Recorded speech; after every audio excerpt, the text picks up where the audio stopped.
Hello students, welcome to the lectures on solid geometry, BSc first year, BA first year. The third paper is on solid geometry. So in solid geometry we will be starting with section 1, and in section 1, first of all, before we start the concepts in solid geometry, we would be discussing two important transformations, that is called transformation of axis.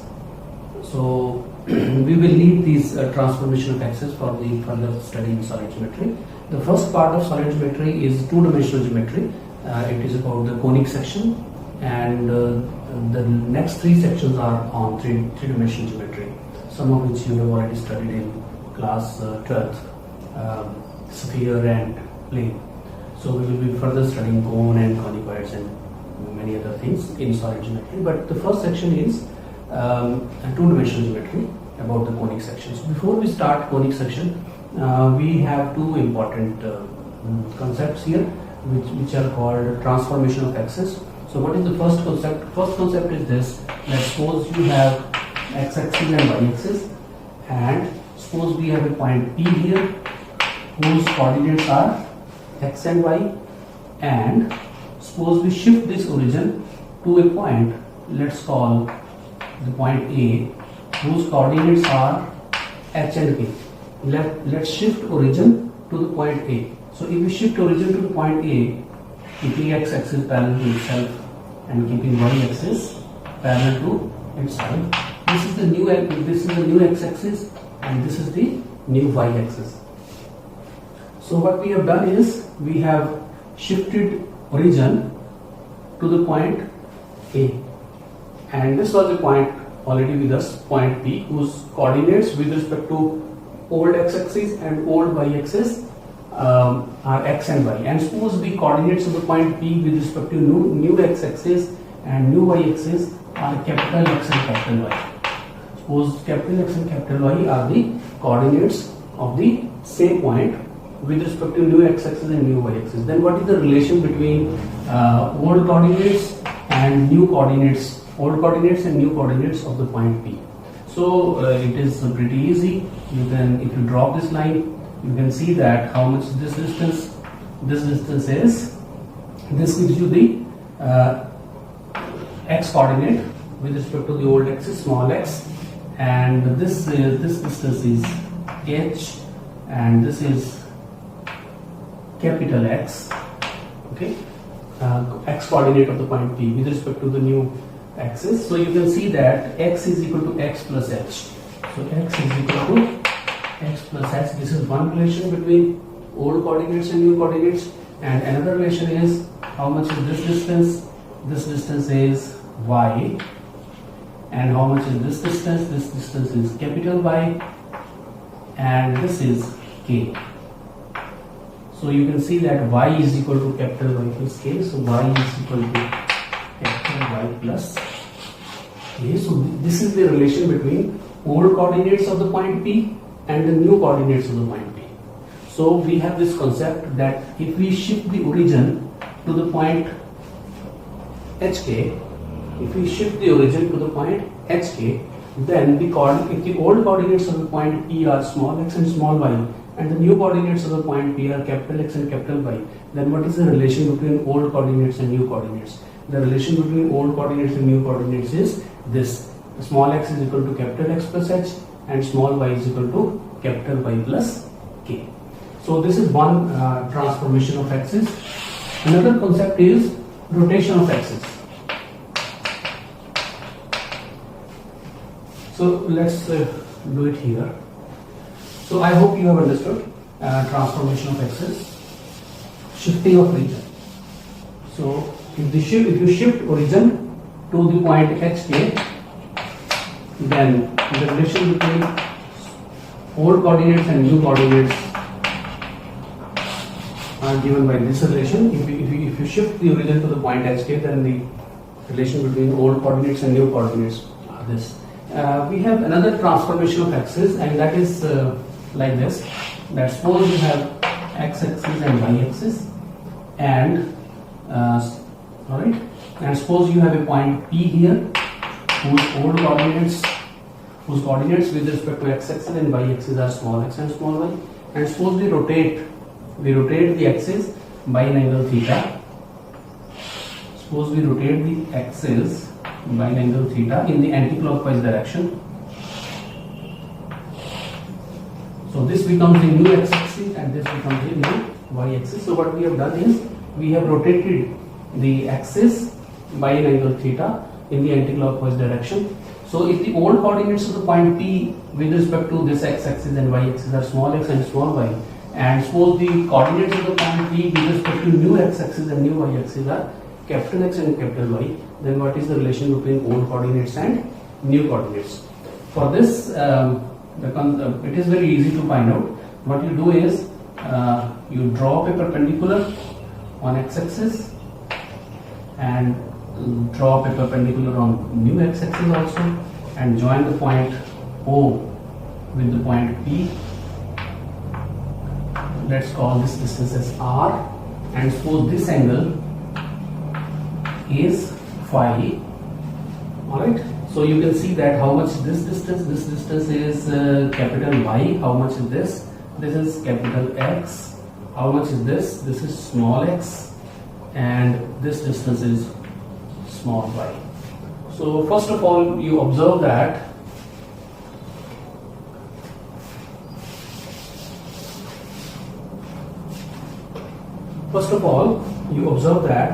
capital X in this triangle, this is 90 degree, this is 90 degree, capital X over R is equal to cos phi, so X is equal to R cos phi, and capital Y over R is equal to sin phi, so capital Y is equal to R sin phi, and X over R is equal to in this triangle X over R is equal to cos of theta plus phi,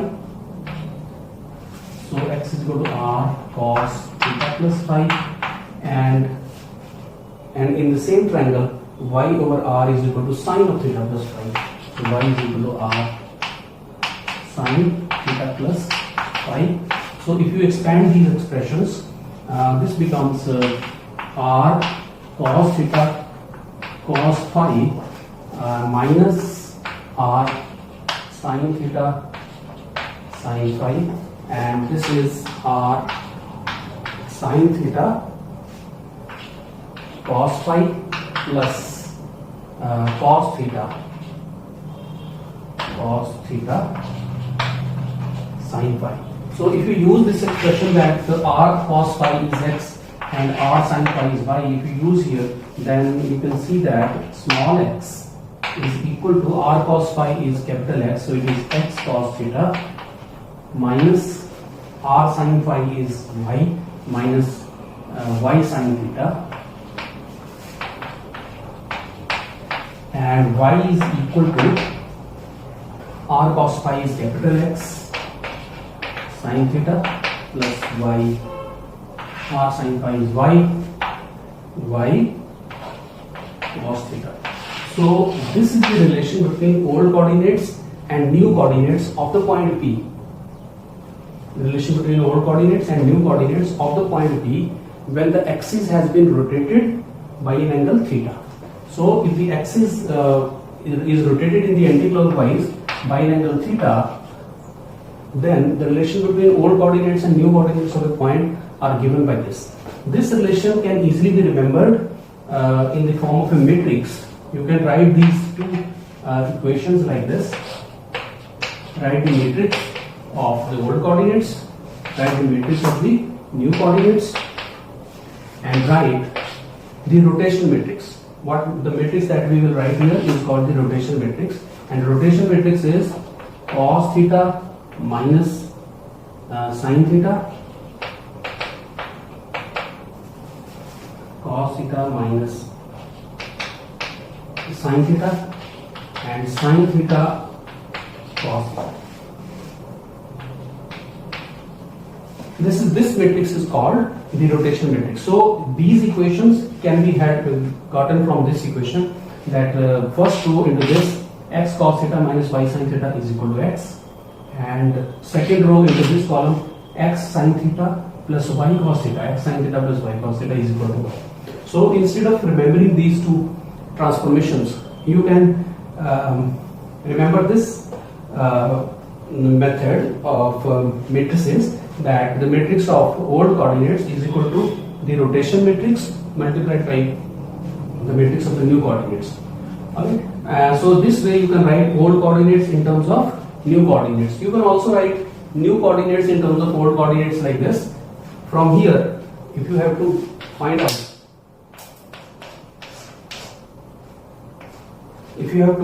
capital X and capital Y from this matrix equation, what you do is you multiply it by the inverse of this matrix both sides. This matrix is invertible because the determinant of this matrix is not 0. The determinant of this matrix is cos square theta plus sin square theta. Cos square theta plus sin square theta is 1. 1 is not 0. So this matrix is invertible. So if you multiply it by the inverse of this matrix both sides, you can also write it like this: cos theta minus sin theta, sin theta cos theta, inverse of this matrix multiplied by xy. So this, and what is the inverse of this matrix? The inverse of this matrix is also very easy to find out. In the case of 2 by 2 matrix, if you have to find the inverse of the matrix, you just interchange these two. So they are same, cos theta, and take the negatives of these two, sin theta minus sin theta, and also divide by the determinant of this matrix. Everywhere determinant of this matrix is 1, so you do not have to do anything. So we have got capital X and Y in terms of small x and small y here, that we can write here. So from here you can write capital X is equal to x cos theta plus y sin theta, and capital Y is equal to minus x sin theta plus y cos theta. So this way you can write new coordinates in terms of old coordinates, and this way you can write old coordinates in terms of new coordinates. So the way to remember is this matrix equation: old coordinates is equal to the rotation matrix into the new coordinate matrix of the new coordinates. And what is the rotation matrix? Rotation matrix is cos theta minus sin theta, sin theta cos theta. Right? Cos theta minus sin theta, sin theta cos theta. So this is a better way of remembering these equations. Otherwise, without this matrix equation, it is difficult. You have to derive every time then. So we have done this article that if the old coordinates of a point P are small x and small y, and new coordinates are capital X and capital Y, and if we rotate the axis by an angle theta in the anticlockwise, then what is the relation between old coordinates and new coordinates? The relation between old coordinates and new coordinates are given by these, which can also be remembered like this, or by these. Old coordinates in terms of new coordinates and new coordinates in terms of old coordinates. So we would be needing these transformation of axis in the next article that we will be doing. So see you can have a look on this, and we will meet in the new lecture.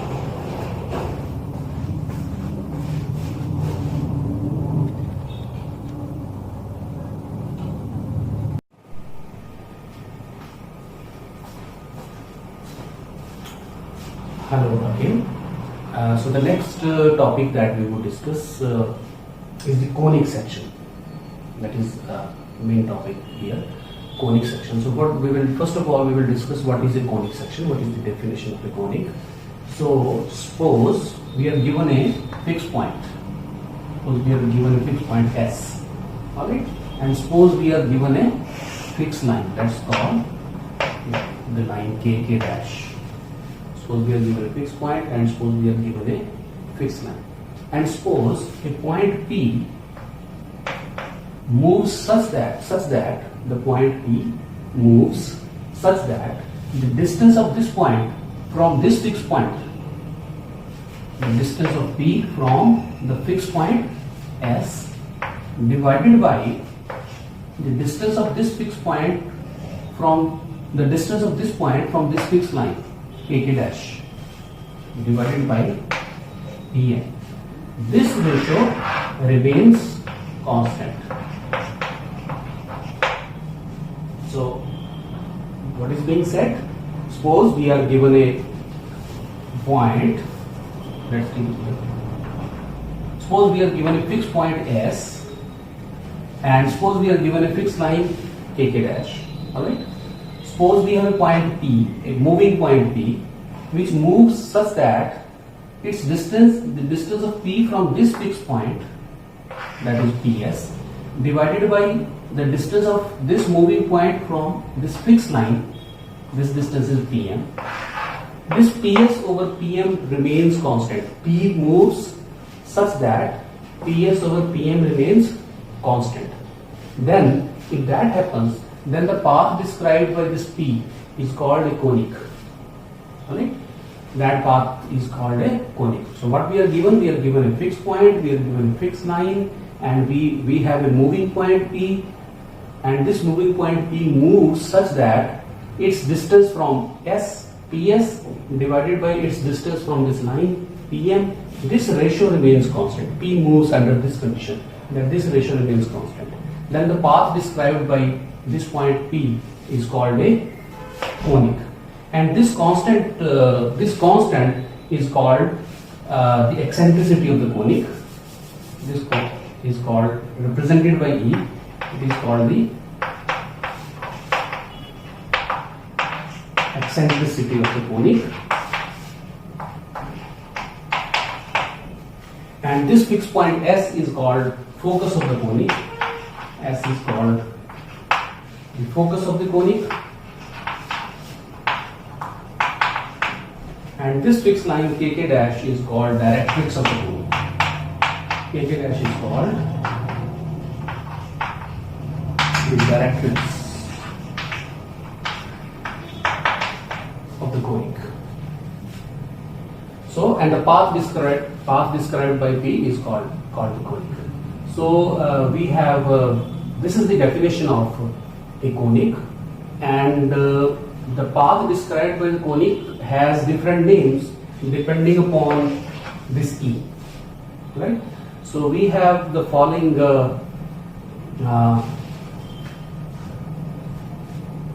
different cases of the conic depending upon the values of E. So let's summarize it once again for your understanding. That suppose we are given a fixed point S, and suppose we are given a fixed line kk dash, and suppose we have a moving point P, and suppose this moving point P moves such that its distance from this fixed point PS divided by its distance from this fixed line PM, this ratio remains constant. The point P moves such that this ratio remains constant. Then the path described by this point P is called a conic. And the path described by the point P is called a conic. And this this constant, PS over PM will remain constant. This constant is called eccentricity of the conic. And the fixed point S is called focus of the conic, and this given fixed line is called directrix of the conic. Now we have different cases depending upon the value of E. This E can be less than 1, this constant ratio can be less than 1, equal to 1, greater than 1. So we will discuss different cases, what kind of path is described in different cases. And also we have two major cases. One is when this fixed point is away from the fixed line, and the other case is when this fixed point lies on this fixed line. So we will discuss all these cases here.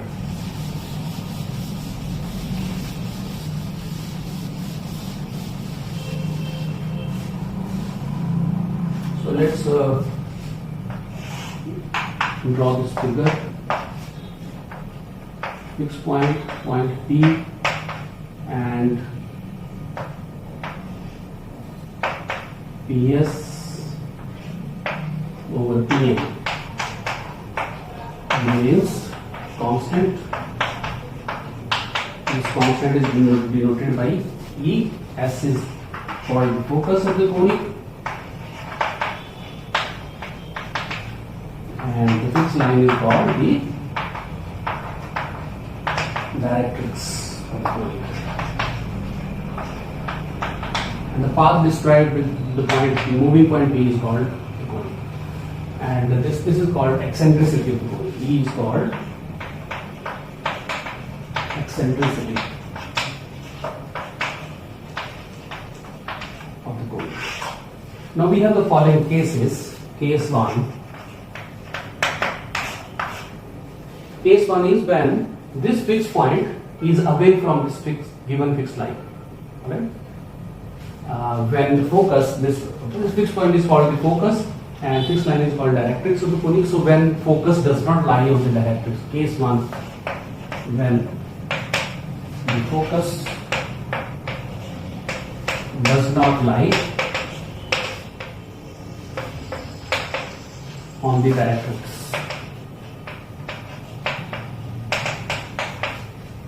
Okay, when this point is away from this line.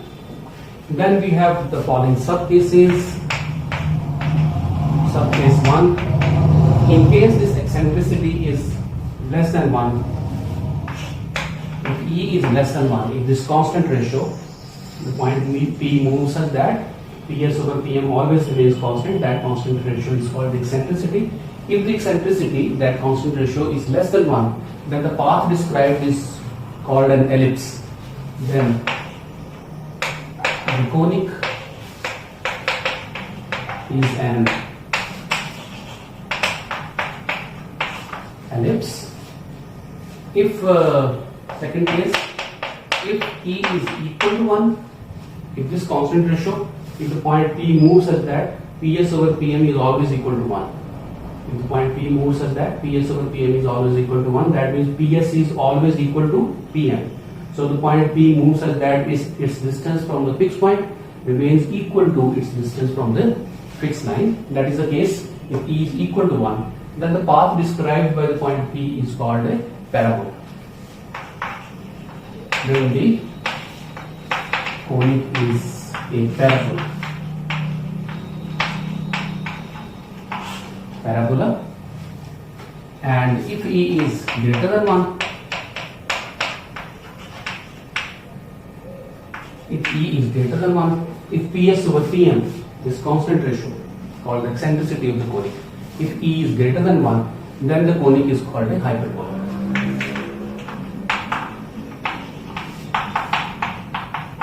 Is called a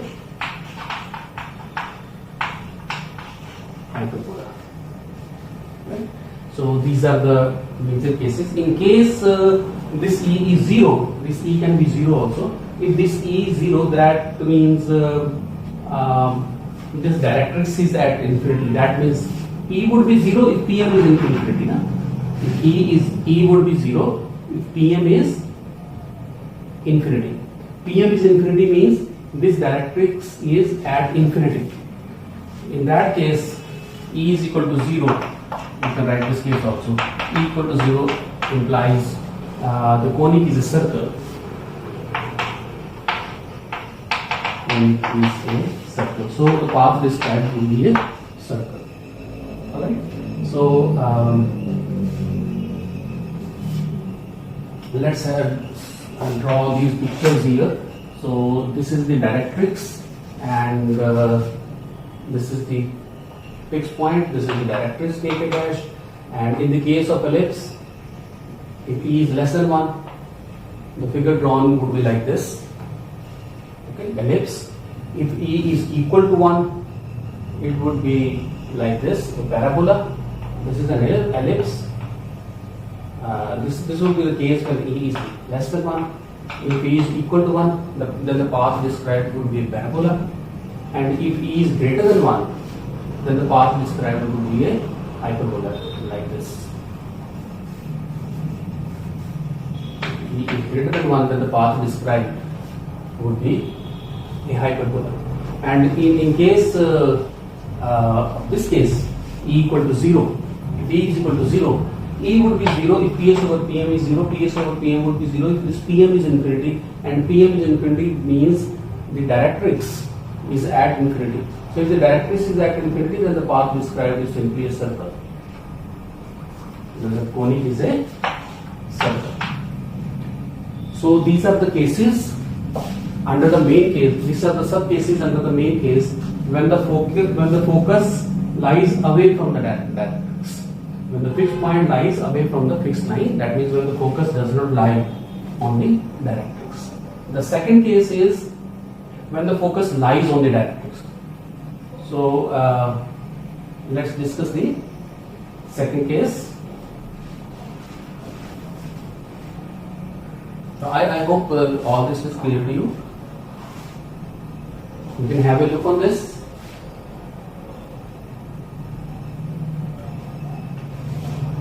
So the second case would be when this focus lies on the directrix. So case 2.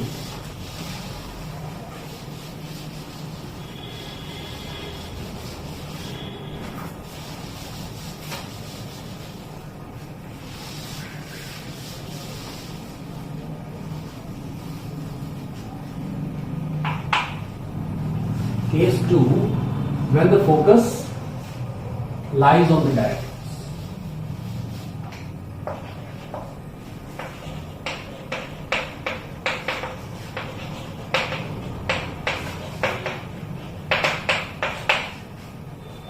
When the focus lies on the directrix. In this case, we have this, the picture would be like this. This is the directrix, here K dash, and the focus is here, S is also here. Alright? And the point P moves such that, a point P, a moving point P, moves such that its distance from this fixed point divided by its distance from this fixed line. This PS over PM remains constant, and that constant is E.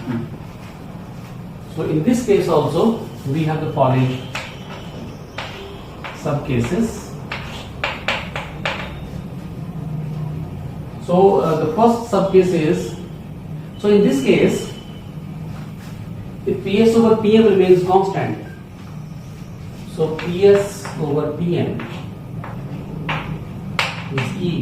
This would imply that PM over PS will be equal to E, and PM over PS in this right angle triangle, PM over PS is the sine of this angle. Suppose this angle is theta, then this is equal to sine theta, and that means theta is equal to sine inverse of PM over PS, because sine theta would be PM over PS, PM over PS would be sine theta. So theta would be equal to, this would be 1 over E, because PS over PM is E, so PM over PS would be 1 over E. So this angle would be sine inverse of PM over PS, and that implies theta would be equal to sine inverse of 1 over E. So when the focus lies on the directrix, then the point P will move such that this angle would remain constant. This theta would remain constant, and that constant would be equal to sine inverse of 1 over E. So this theta remains constant means the point P will remain on this line. Let's call this line SL, or this is angle theta. There is another way the point can be described, angle theta, SL dash. So the point either will lie on the line SL, or the point will lie on the line SL dash, because that is the only way theta would remain equal to sine inverse of 1 over E. Alright, so that means in this case the point either remains on this line or the point remains on this line, so that means a pair of straight lines. So in this case, sub case 1, we have the following cases. If E is greater than 1, then 1 over E would be less than 1, and if you are less than 1, then you can find sine inverse. So if E is greater than 1, then the conic is a pair of straight lines. SL dash is a pair of straight lines alright, and these straight lines are inclined inclined to the directrix. These straight lines SL and SL dash are inclined to the directrix at an angle. At an angle. Sine inverse of 1 over A. So if E is greater than 1, then the conic would be a pair of straight lines. Second case here is if E is less than 1, if E is equal to 1. So if E is equal to 1, if E is equal to 1, theta would be sine inverse of, if E is equal to 1, theta would be sine inverse of 1, and sine inverse of 1 is 90 degrees. So this angle would be 90 degrees. So SL would be this line. This angle theta would be 90 degree, means this SL would be this line and SL dash would also be this line. So you have a pair of straight lines. SP would lie on this line. SL and SL dash would coincide. If theta is equal to 90 degrees, then SL and SL dash would coincide. So if E is equal to 1, then the conic is a pair of coincident lines,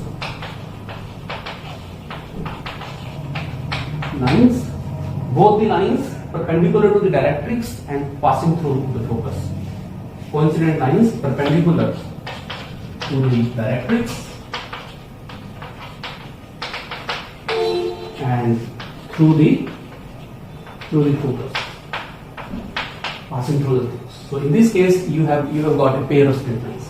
If E is equal to 1, and if E is greater than 1, third case is, let's write it here. If E is less than 1, yes. If E is less than 1 over E would be greater than 1, and you cannot find an angle whose sine is greater than 1. Alright, the values of sine always lie between -1 and 1, or 0 to 1, because 1 over E always remains positive. So if E is less than 1 over E would be greater than 1, and you cannot find the sine inverse of that. So that means there would be no such angle. So in that case, we say that the path would be a pair of imaginary straight lines. The path would be a pair of imaginary straight lines. So the conic, in this case, the conic is a pair of imaginary straight lines. This is the case when E is less than 1. Alright. There is another case here in this particular main case where the focus lies on the directrix.